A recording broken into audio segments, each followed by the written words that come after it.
प्रणाम साथियों, मैं योगी अरुणानंद मुनि आप सभी का हार्दिक स्वागत करता हूं। आशा करता हूं कि आप सभी कुशल मंगल हैं। साथियों, अगर चैनल को अभी तक आपने सब्सक्राइब नहीं किया तो सब्सक्राइब कर लेना। जीवन को बदलने वाले बेहतरीन वीडियोस मिलते रहेंगे। कुछ मित्रों का सवाल होता है, कुछ लोग हमारी ऊर्जा को चूस रहे हैं, हमारे आभा मंडल में, हमारे ऑरा में सेंध लगा रहे हैं, हम पे कुछ तंत्र मंत्र कर रहे हैं और हमारी ऊर्जा डल हो रही है। इस पर कुछ बोलिए। कई बार ऐसे ऐसे प्रश्न आते हैं। तो साथियों, एक सीधा सा नियम है, जिसकी लाठी उसकी भैंस। मतलब मजबूत आदमी का ज़माना है, पहले भी था, आज भी है, भविष्य में भी रहेगा। अगर आप कमज़ोर हैं तो कोई भी आपके दो लाफे मारकर निकल जाएगा और आप कुछ नहीं कर पाएंगे। सीधा सिद्धांत है, उसमें कुछ घुमाकर फिराकर करने वाली बात नहीं है। और अगर आप मजबूत हैं, और मजबूत का क्या नियम है, आदमी के मजबूती हमेशा गर्दन के ऊपर नापी जाती है। गर्दन के ऊपर नापी जाने का मतलब मन से ही ह्यूमन बना है। जिसमें मन है वही ह्यूमन है। अर्थात जिसका मन मजबूत है वही आदमी मजबूत है। इसके उदाहरण भी देखने को मिलते हैं कि साधारण कदकाठी वाले व्यक्तियों ने इस जगत में बड़े बड़े काम करके दिखाए हैं। जिसके मन की मजबूती है उस पर कोई चीज़ असर नहीं कर सकती। उदाहरण के लिए, किसी दुकान का कोई गार्ड है, एटीएम का कोई गार्ड है, बैंक का कोई गार्ड है, वो बैठा है और मन उसका इधर उधर है या मानसिक रूप से कमज़ोर है। कोई आया, दो लफाड़े मारे और अंदर घुस गया, सारा सामान निकाल के चला गया। यानी विरोध करने की शक्ति भी उसमें नहीं है, घबरा गया। तो सामने वाले जो भी आएगा नेगेटिव व्यक्ति, वो माल निकाल कर ले जाएगा। तो इससे क्या होगा? इससे नुकसान होगा।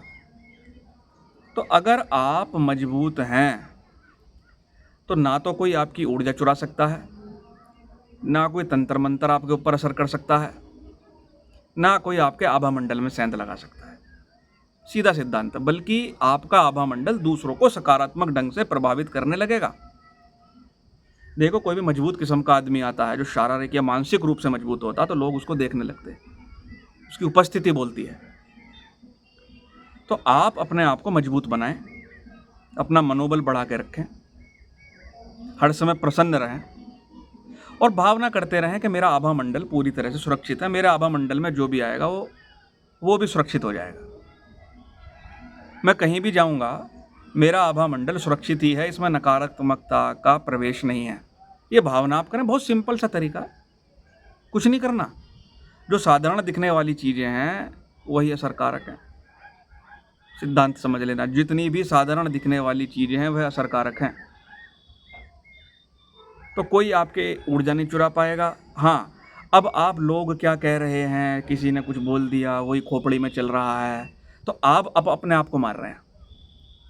जब आप पीपल ओरिएंटेड हो जाते हैं, लोगों पर ज़्यादा निर्भर हो जाते हैं, उसने ऐसा बोल दिया, ऐसा ना करूँगा तो वो क्या बोलेगा, लोग क्या बोलेंगे, या कुछ भी, तो आप अपनी प्राण ऊर्जा का क्षरण कर रहे हैं। और मन और प्राण दोनों एक दूसरे के बहुत अच्छे साथी हैं। प्राण ऊर्जा क्षरित होगी तो मनोबल कमजोर होगा, मनोबल क्षरण होगा तो प्राण ऊर्जा कमजोर होगी। ये सिद्धांत है। तो अब आप ये देखो, कहीं आप पूरे दिन दूसरों के बारे में सोच सोच के घुट घुट के तो नहीं मर रहे ना। तो अगर ऐसा कर रहे हो तो आज ही करना बंद कर दो। अपने जीवन में कुछ प्राथमिकताएं बनाओ कि कुछ करना है, कुछ सीखना है, या कुछ करके दिखाना है, या स्वास्थ्य के लिए कुछ अच्छा करना है, या लोगों के लिए कुछ अच्छा करना है, या अपने जीवन में कुछ अच्छी आदत पालनी है और उसमें लग जाओ। लोगों की तरफ से अंधे बहरे बन जाओ, तो आप देखो चमत्कार को नमस्कार होगा। और ऑरा को एक मजबूत बनाने की विधि में बता रहा हूँ। ये ज्ञान मुद्रा ना, ये वाली मुद्रा, ये किडनी से जुड़ी हुई है। ये अंगूठा और ये उंगली। किडनी हमारी रिजर्व एनर्जी है। जब भी शक्ति की कमी होती है तो किडनी वहाँ से ऊर्जा देती है। तो लोगों में अगर आपको लग रहा है तब कि यार बहुत नकारात्मकता है, ये है बहुत, ये मुद्रा लगा के बैठे रहो आराम से, किसी को दिखेगा भी नहीं। ऐसा हाथ बांध लो, बैठ जाओ। और खुले में बैठना है तो आराम से हाथ ऊपर कर लो ऐसे। फिर तो हाथ ऊपर करके करेंगे तो ज़्यादा अच्छा है। नीचे भी करेंगे तो किसका कोई नुकसान नहीं, क्योंकि जब ऐसे ऐसे करेंगे तो हाथ ऑटोमेटिक नीचे चले जाएंगे। और यहाँ मर्म बिंदु भी हैं, जहाँ यहाँ मुट्ठी जाएगी ना, यहाँ मर्म बिंदु भी हैं, तो आप सेव हो जाएंगे, आपकी एनर्जी सेव हो जाएगी। तो मनोबल मजबूत करो, लोगों की धारणाओं के हिसाब से जीना बंद करो, प्राथमिकताएं तय करो और अच्छी आदतों का विकास करो। आपका कोई बाल बांका नहीं कर सकता। साथियों, वीडियो पसंद आए तो लाइक करना, शेयर करना, चैनल को सब्सक्राइब करना, ताकि ऐसे वीडियोस आपको प्राप्त होते रहें। मैं आपके मंगल की कामना करता हूँ। प्रणाम।